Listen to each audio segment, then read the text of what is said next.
there are those lines written on the wall of the concentration camp that said, "I believe in the sun even when it is not shining. I believe in love even when I feel it not. I believe in God even when he is silent." And the Transfiguration takes place on our Lord's journey to Jerusalem. He takes the apostles up a high mountain before his crucifixion. He's on the way to crucifixion. And he takes them up and is transfigured. And St. Thomas Aquinas says that Christ manifests his glory because the apostles are going to walk an arduous path, a difficult path.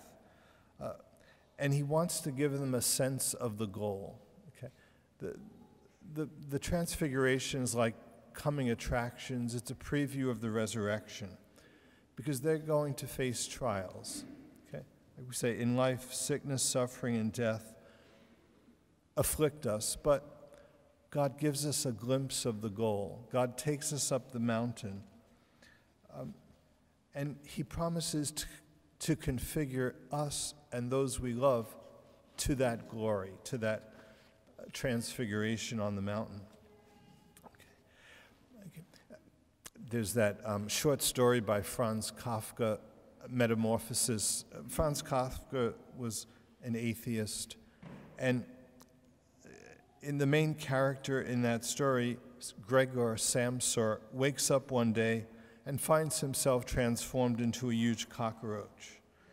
And he says he felt good for nothing but to be swept under the rug. Okay? Like, it's possible to be transformed downward, but that gospel tells us that we have the potential to be transformed upward, toward God, toward the angels, to be taken up into divinity. We can live at the level of an insect if we underuse the gifts that God has given us. Like we say, to those who don't know the goal, life is a road nowhere. They say if you don't know where you're going, any road will do. But the gospel of the Transfiguration reminds us of where we are all going. It's been said of that gospel, all heaven breaks loose in today's gospel. And so, like, while the natural tendency is downward, but the supernatural tendency is to be taken up. Without God, life is a tale told by an idiot. It's absurd. But as we say, with God, we know our dignity and our destiny. It's been said that when we lose our sense of God, we lose our sense of man. When we lose our sense of who God is, we lose our sense of the dignity of each other. And so in the Transfiguration, we see the dignity of each person. We see the destiny of each person. And they say people find their encounter with God in different places. Some actually climb mountains to find God. They find God in nature. Psychology talks about peak experiences when we understand it, when we get it. For us, we encounter God above all at Mass.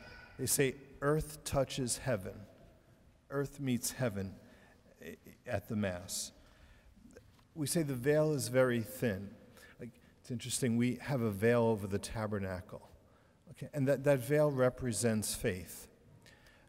Because when we look at the Holy Eucharist, we see bread.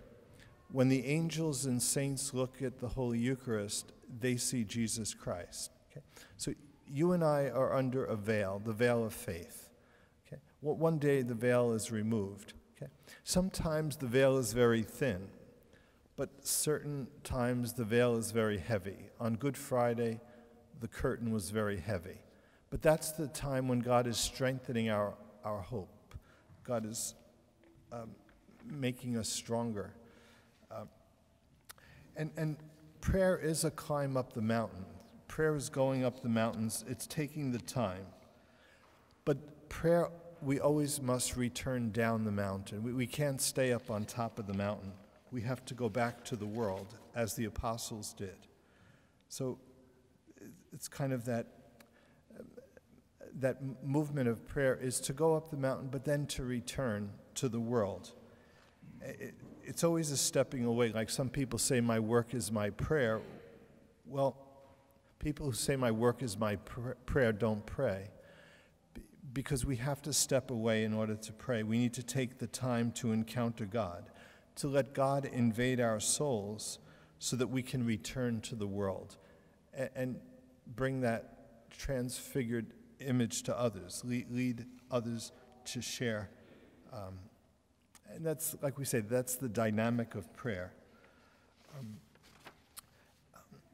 And they say life is a tapestry woven of joys and sorrows, rich joys and deep sorrows.